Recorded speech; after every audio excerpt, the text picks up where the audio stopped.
મિત્રો રાહુલ ગાંધીને અત્યારથી જ નક્કી કરી દીધો કે ભાજપવાળાને જીતાડી દેવાના. મને તો આ જે નાટક કરે છે પેલું મનુસ્મૃતિ લઈને, એટલે તમે યાર અમુક બાબતો તો બોલવાનું બંધ કરો. તમે મેઇન નેતા છો. તમે એક પક્ષના મોટા નેતા, કોઈક સામાન્ય વ્યક્તિ બોલે કે સામાન્ય નેતા બોલે તો ચાલે. અમારા બધા જે માનો કે હું ભાજપનો મત આપતો હોય, આમાં હું જેમ હું કોંગ્રેસ ભાજપની વાત નહીં કરતો, પણ વિચારોની વાત કરું છું કે ભાજપના વિચારો જેમ ભાજપ જે જીતે અને હિન્દુઓ ભાજપ તરફ જેમ છે, એ હું એવા કટ્ટર જે 30-40% જે કટ્ટર હિન્દુઓની વાત કરું છું, કે પેલા દોગલા હિન્દુઓની વાત નહીં. આમાં આ રાહુલ ગાંધી હમણાં એવો જ અંદાજો લ્યો કે એમને એક મનુસ્મૃતિ, એટલે તમે મનુસ્મૃતિ શું કે પત્તર ઠોકો યાર. તમે એક મેઇન તમે વડાપ્રધાન દાવેદાર એક વાત તમે કહો છો, તો તમારા કોઈ પણ ધર્મનું અપમાન કરવાનું આવતું જ નહીં. એમાં ગમે લખ્યું હોય એ બીજા નેતાઓને જે બોલવું એ બોલો, પણ તમે શું કાં બોલો છો યાર? તમે જે બોલો એ હિન્દુઓ જે કટ્ટર હિન્દુઓ ખરે એમના પર અસર થાય. વાત ન સમજો. તમે અમારા જે ધર્મ પુસ્તકો છે એના વિશે જ ચમ બોલો, અમારા મંદિર વિશે જ ચમ બોલો.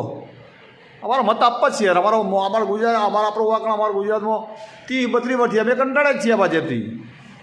અમારા મત કોંગ્રેસ જ આપવા. આપણા જેવા નાટક તમે કરો ચૂંટણીના ત્રણ તો મને હટી જાય કે હારું તમારો લાઈને અમારે આ જ હોબળવાનું ને.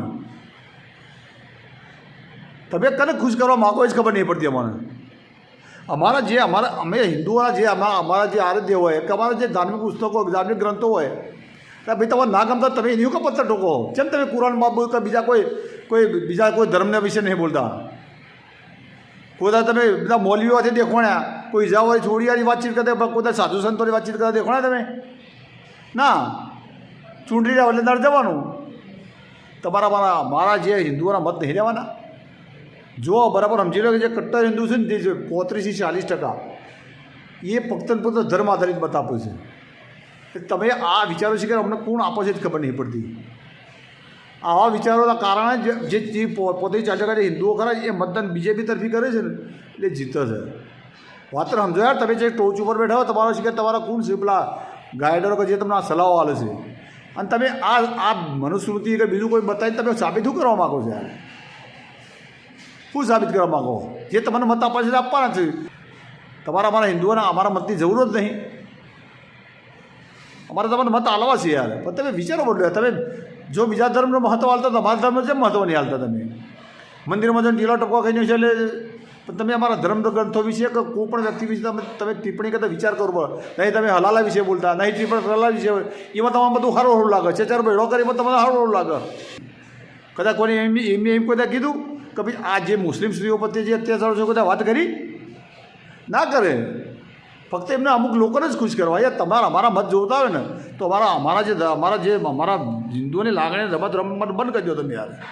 અમારે તમારે મત આપવા જ છે, પણ હા ના આપવાના યાર. વિકાસ જે તેલ લેવા, વિકાસ બધા ચાલુ જ થવાનો, હમણાં જ થવાનું બધું. બોઘાડી તો બધા દેશોમાં વધારે કોઈ આપણે ઇન્ડિયામાં નહીં વધતી. પણ આ મુદ્દા જે સેન્સિટિવ મુદ્દા છે ને, તમે ખરો ને બોઘડી કરીને ઊંચું કરો છો. આગળ તમે નક્કી કરેલું હતું, અમે ખેડૂતોએ નક્કી કરેલું, કંટાળા હતા આ સરકારથી. પણ તમે આ મુદ્દા લઈને નીકળો છો કે જે સીધા પણ હિન્દુઓને ટાર્ગેટ કરે છે. કોઈ પણ બીજા ધર્મ વિશે, બીજા વ્યક્તિ વિશે, બીજા ધર્મની કૃપતાઓ છે, ક્રિયા છે, એ વિશે તમે કોઈ બોલતા નહીં. એટલે આ એક બરાબર હતું મારે કે હારું આ ના ચાલે. અમારે તમને મત આપવા છે, કોંગ્રેસ જ મત આપવા છે. તમે સીધા યાર અમારું ટાર્ગેટ કરવા છે ને અમે સહન કરીએ. કે જે કટ્ટર હિન્દુઓ તો સહન ના કરે, ડોગલા હોય ને 2-5 વાળા એ કરવે, બાકી અમે ના કરીએ. એટલે અમારે તમે સુધારો યાર, તમારું વર્તન સુધારો. તમે ટોચના નેતા છો યાર. એટલે કોંગ્રેસવાળા કોઈ આવવાનું કોઈ કહેતા જ નહીં કે ભાઈ મત આજે નહીં મળે, આ વખતે નહીં આવો તો આમ આજે તો. મિત્રો આ વિશે તમારું શું કહેવું છે? તમારા વિચાર રજૂ કરજો. જય હિન્દ, જય ભારત.